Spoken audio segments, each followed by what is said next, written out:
சம்பாதிக்கிறவங்க எல்லாருமே கஷ்டப்பட்டு சம்பாதிங்க. நீங்கள் எனக்கு அள்ளி கொடுக்க வேணால் கிள்ளி கொடுத்தா மட்டும் போதும். இந்த வீடியோ செய்யறதுக்கான உண்மை ஒன்றுதாங்க, நாங்கள் எப்போதும் துணி எடுக்க மாட்டோம். அது புது துணியாக இருந்தால் பரவாயில்லைங்க, பாய்ச்ச துணிங்க. நான் சொல்கிறேன் தப்பாக நினச்சிக்காதீங்க.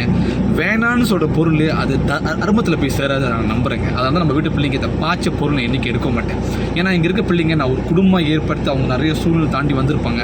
அவங்க எந்த ஒரு வேறுபாடை பார்க்காம எந்த ஒரு பாரம்பரியம் சொந்த பிள்ளையா பெற்றதான் பிள்ளை எதுங்க வளர்த்தோன பிள்ளைங்க. அதை தான் அவங்க புது துணிகள் புது ஜாமங்கள் எல்லாமே ஒரு குடும்பம் எப்படி இருக்கோ அதோடு இந்த பேஸாக கொடுக்க ஆசைப்படுறோம். அதான் நாங்கள் எதுக்கே பாய்ச்ச துணி எடுக்க மாட்டோம். அது நாங்கள் பாய்ச்ச துணி எடுக்க மாட்டோம் சொன்னாங்க நீங்கள் ரொம்ப டிமாண்ட் பண்ணுறீங்க, ரொம்ப சூஸி இல்லைங்க. அது ஏழையாக இருந்தாலும் கஷ்டப்பட குடும்பம் இருந்தாலும் அவங்க பிள்ளைங்க அட்லீஸ்ட் ஒரு புது துணி வாங்கி கொடுக்க மட்டுமா எல்லாத்துக்கும் அது எண்ணங்கள் இருக்கும். அப்போ வளர்க்குறனால எனக்கு அந்த எண்ணம் இருக்காதா? அப்போ என் பிள்ளைகள்லாம் புது துணி தான் கொடுப்பேன், பாய்ச்ச துணி எடுக்க மாட்டேன். தப்பாக நினச்சிக்காதீங்க. நான் சொல்கிற தப்பாக நினச்சிக்காதீங்க. பிகாஸ் உங்கள் வீட்டு பிள்ளைங்க மட்டும் நீங்கள் பாய்ச்ச துணி கொடுப்பீங்களா? புது துணி தான் வாங்குறீங்க. அது எப்படிங்க? இல்லத்தில் இருக்கிற பிள்ளைங்க மட்டும் பாய்ச்சி தான் பாய்க்கணுமா? அவங்க மனசு தாங்க. எல்லாரும் ஃபீலிங்கும் புரிஞ்சு நடந்துக்குன்னு நினைக்கிறேன். இது சொல்லணும்னு ஆசைப்பட்டேன். லைக் பண்ணுங்கள், ஷேர் பண்ணுங்கள். உங்களால் முடிஞ்ச சப்போர்ட் ஒரு மாதம் ஒரு 50 எங்கள் சொம்மா குறையும். ஒரு நாள் 150 போட்டு எவ்வளோ சீக்கிரம் இந்த இல்லத்தை வாங்கிக்கிறோங்க. சொல்கிறேன் தப்பாக வச்சுக்கோங்க. சொல்லணும்னு தோணுச்சு உங்களோட ஷேர் பண்ண. நன்றி.